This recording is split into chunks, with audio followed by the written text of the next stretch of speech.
সন্ত্রাস এবং বাণিজ্য কখনোই এক পথে চলতে পারে না, সন্ত্রাস এবং আলোচনা কখনোই এক পথে চলতে পারে না। একইভাবে জল আর রক্ত এক পথেও কিন্তু বইতে পারে না। কড়া হুঁশিয়ারি দিয়েছেন প্রধানমন্ত্রী নরেন্দ্র মোদী। তবে দেশের অবস্থান এই মুহূর্তে কি হচ্ছে, সন্ত্রাসবাদকে মোকাবেলা করবার জন্য দেশ কি ভাবছে এবং অপারেশন সিঁদুরের পর আর কি কি পদক্ষেপ নেওয়া হচ্ছে, ভারতের অবস্থান কি, সামগ্রিকভাবে পর্যালোচনা করেছেন আমাদের সিনিয়র এডিটর স্বর্ণালী সরকার।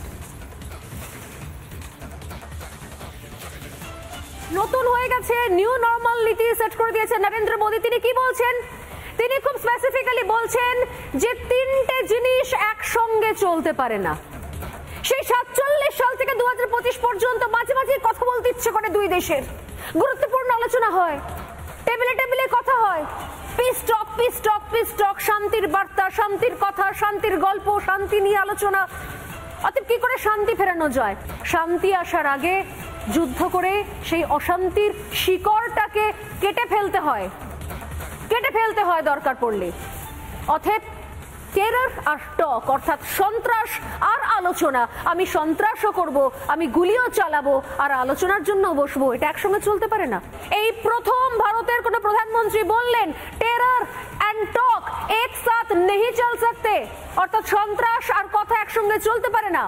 তিনি বললেন টেরর আর ট্রেড একসঙ্গে হতে পারে না, অর্থাৎ আমি সন্ত্রাস করব আর ব্যবসাও চলবে, এদেশ ওদেশ দুদেশের আমদানি রপ্তানি ব্যবসা চলবে, এটাও একসঙ্গে সম্ভব নয়।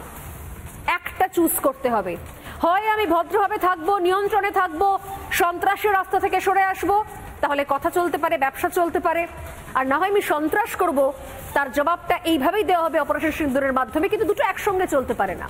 অনেক চলেছে, 1947 সাল থেকে আজকে 2025 পর্যন্ত চলেছে, অনেক সরকার এসেছে গেছে, 1, 2, 3, 4 দফা চেঞ্জ হয়েছে, কিন্তু এই আলোচনা বন্ধ হয়নি। আর লাস্ট পয়েন্ট খুব ইম্পর্টেন্ট, রক্ত আর জল একসঙ্গে বইতে পারে না। আমি তোমাকে জল দেব, নদীর জল দেব, নদীর সব রাস্তা খুলে দেব, তোমার দেশকে আমি আবাদ করব, আর তুমি আমার দেশে রক্ত ঝরিয়ে আমার দেশকে বরবাদ করবে। No sir, not possible. Narendra মোদীর কঠিন বার্তা, সোজা ভাষায় সোজা কথায়, রক্ত আর নদীর জল একসঙ্গে বইতে পারে না, তাই জল বন্ধ হয়ে গেছে। কারণ রক্ত ঝরেছে তাই জল বন্ধ হয়ে গেছে। এত ক্লিয়ার, এত স্পষ্ট বার্তা এর আগে আর কোন সরকার, কোন প্রধানমন্ত্রী, কোন দেশনায়ক দিয়েছে কি? নরেন্দ্র মোদী দিয়েছেন। সন্ত্রাসবাদ ইস্যুতে বারবার কড়া অবস্থান নিয়েছে ভারত। তবে প্রধানমন্ত্রী নরেন্দ্র মোদী বুঝিয়ে দিয়েছেন অপারেশন সিঁদুরের গুরুত্ব।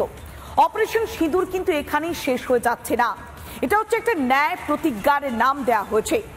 যদি পাকিস্তান এরপরে অন্য কোনো কাজ করে, আবার যদি সন্ত্রাসবাদে মদত দেয়, আবারও সীমান্তে যদি রক্ত ঝরানোর চেষ্টা করে, তাহলে সরাসরি আঘাত করা হবে। এবং পাকিস্তানের গতিবিধির ওপরে কড়া নজর রয়েছে ভারতের। এক কথায় পাকিস্তানকে একেবারে পাখির চোখ করে রেখেছে প্রধানমন্ত্রী নরেন্দ্র মোদী। শুনুন কি বলেছেন তিনি।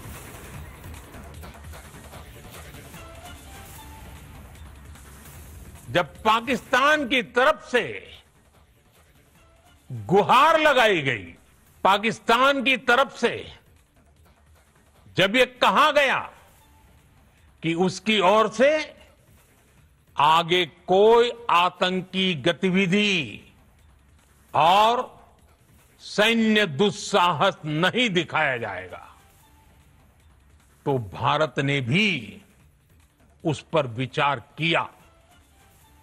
और मैं फिर दोहरा रहा हूं, हमने पाकिस्तान के आतंकी और सैन्य ठिकानों पर